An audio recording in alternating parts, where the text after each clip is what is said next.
Well, there she is. SV40 all greased up, ready for tomorrow. Here's a little project we got going next. It's about an acre that we're clearing off. And I'd be daggum, it's about, I wish I was getting paid by the tree rather than by the acre, because there are literally thousands of sweet gum trees. So we don't have the culvert pipe in yet. That's what we'll be doing sometime this week.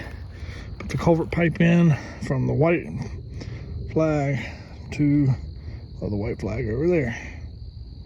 And we had a mark out here.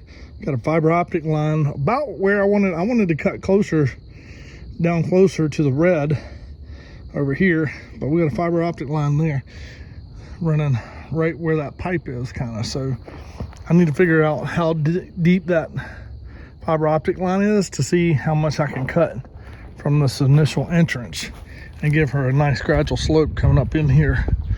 But day one, right now, we're just trying to get all these freaking trees down. There are literally, I am not kidding, thousands of little sweet gum trees. A lot of them are sharing the same large roots where maybe they were cut down before and the root stock come back up. But all of this, you couldn't see anything. We got a pile over there. We got a pile here. We got a pile right on the other side of that. Another pile up over there. Another pile over that pile over there. This pile and that pile. And we've probably got, I don't know, maybe a quarter acre cleared off at this point. Thankfully, after those two cedar trees right there, these little small sweet gum trees thin out and start to get a little bit thinner, so it's not going to be as much to take out over there. So I got to take them all the way to kind of the edge over here where the larger trees start. And then I have a bunch of large trees along the perimeter marked with, they're using orange tape, but you can see one on that tree over there probably. But I can zoom in right there. And those I'm going to come in and cut down with a saw. I only got to cut them off at the stump, so that's not going to be that big a deal. But yeah, that's what we got going. And literally, I mean, you see those little small trees over there?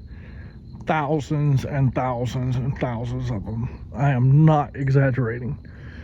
And, you know, it's surprisingly, I started digging these things out and I'm like, oh my goodness, the roots on these things are awful. So that big tree's coming out tomorrow. Those two big trees, the two cedar trees are coming out. So all of this is going to be clear.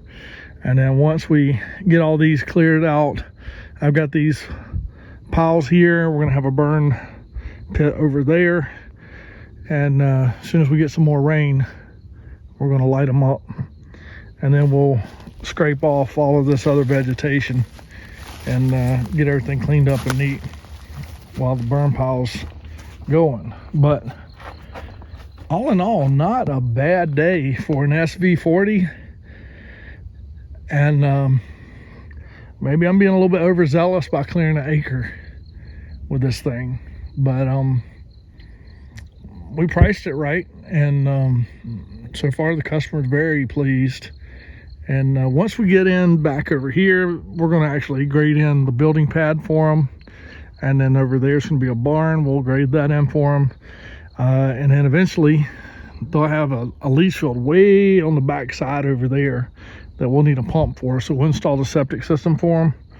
And, you know, you take good care of your customer, they're gonna keep doing business with you. So we know we do a good job clearing it off and being reasonable in our price. We're gonna get additional work out of this the entire time. So we just we'll keep plugging along and basically making our stacks a brush. And when we get an area for our burn, and like I said, once we get past those two cedar trees right there, life gets a whole lot easier than it is on this front part. this front part is so intimidating. I think some other people walked away from it and they're like, oh, hell no. So it is quite a bit. And it's, you know, just getting in here to start clearing was just, I mean, you had to clear, you're just going right into the jungle from the front. So it started back there and it was just thick, dense jungle coming on back through here. So we still got a lot of vegetation and stuff to get up off the ground. We'll get that up with a root rake when we get to that point. But right now we're just clearing all the trees out. And then I'm gonna start felling the big trees, like that big pine tree is leaning this way. So she does not want that there because it's eventually going to be laying in her field. So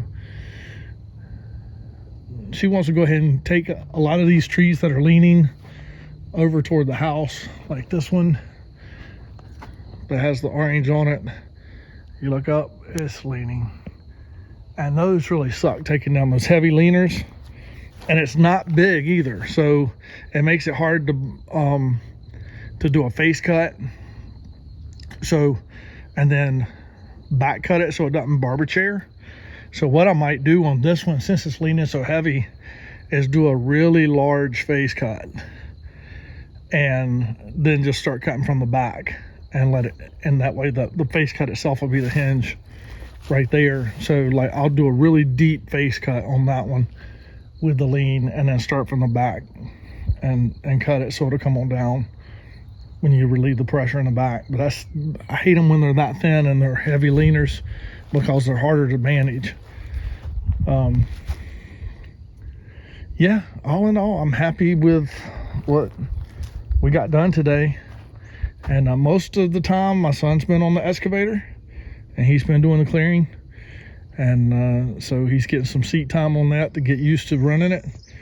And that's going to give me more time to get out and do some of the other things that have to be done. So I'm not just hopping in and out of the excavator, you know, to go get a load of stone or whatever, you know. So he's already running the tractor a lot and the skid steers and stuff like that. But, you know, he wanted to get in there and start running the excavator too so he could run them all. And, you know, then I can put them out on something like this and just let them have at it. Can't tear nothing up out here except the excavator. And I think he did a better job taking care of the excavator than I did. I kept popping myself with it today. So, and there was one tree I took down. I don't know what it was. It was like rubber. You could not break a branch. You could not break anything on this thing. It would not bend. It would not break. It would bend, but it wouldn't break. And then it would just spring back, and that was a nightmare. So I needed a saw. I finally was able to bend it up enough where it stayed bent and got it on the pile over there. But that's it for today.